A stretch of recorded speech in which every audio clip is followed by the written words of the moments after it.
Have you ever met someone so entitled that they think the world should bend around them? Well, that's exactly who I met one quiet Sunday at the grocery store. All I wanted was a peaceful shopping trip. But when a woman decided her time was more valuable than mine, I gave her a lesson in patience she'll never forget.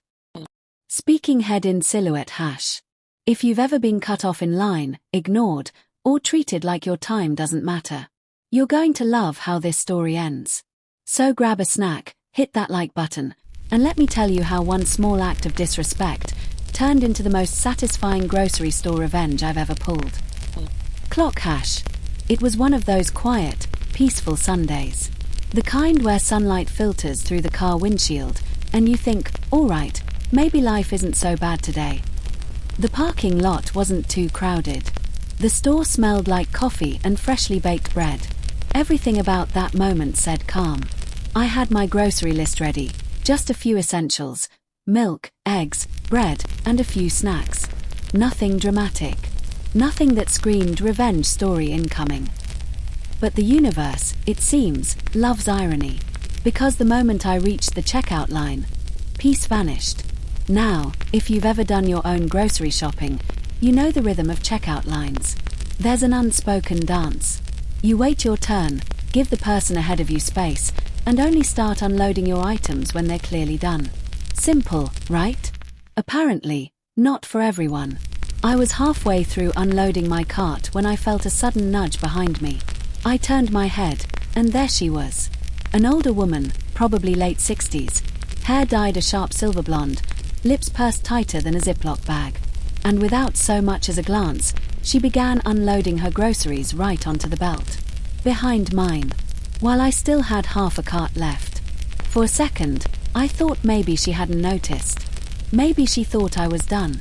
So I gave her the benefit of the doubt and said, politely, "Excuse me, I'm not done yet." She froze, looked at me like I was interrupting her routine, then muttered something under her breath, something that sounded like, "Hurry up then." But the kicker, she didn't move her groceries, just kind of pulled them back slightly as the belt moved forward, letting them inch toward my items. At that moment, something inside me clicked. A familiar heat behind the ribs. That slow-building irritation when someone just disrespects you for no reason. I could have ignored it. I could have just rushed to finish and walked away. But no, not today. Scene 3, the decision. You know that moment where your brain whispers, "Let's make this interesting." Yeah, I heard it loud and clear. If she wanted to rush, fine. But she was about to learn that some people can make patience feel like punishment. I slowed down. Not dramatically, just enough that she'd notice. Each item from my cart, one by one, I placed gently on the belt. Not in neat stacks. Not grouped by type. No, I spread them out. A loaf of bread here. A can of soup there.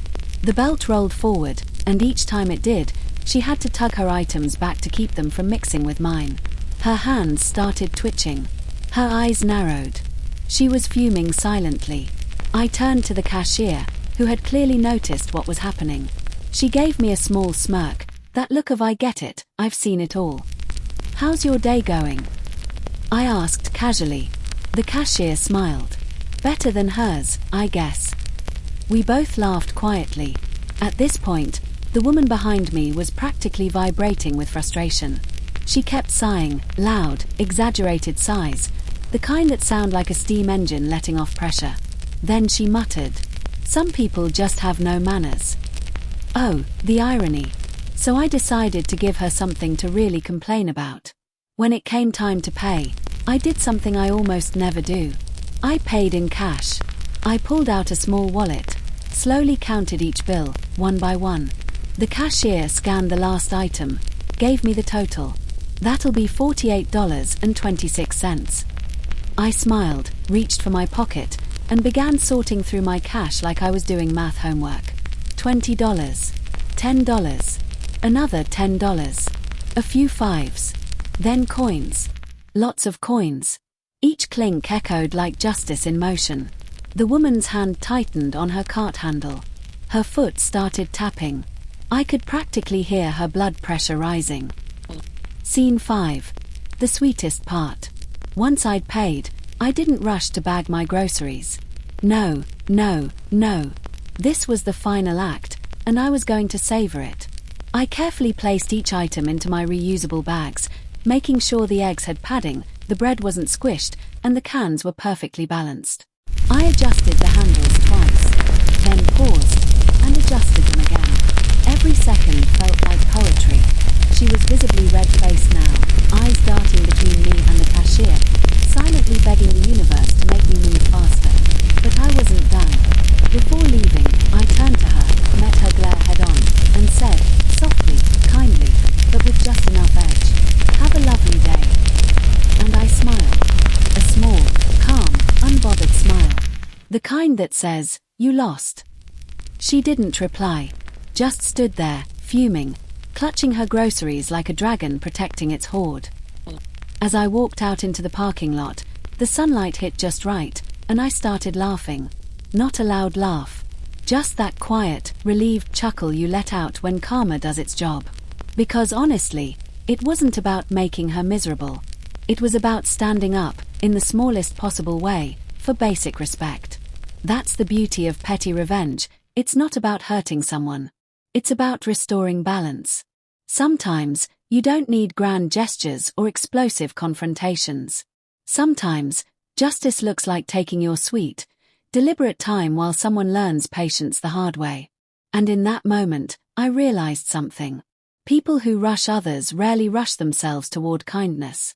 And maybe, just maybe, the world would be better if we all slowed down a little.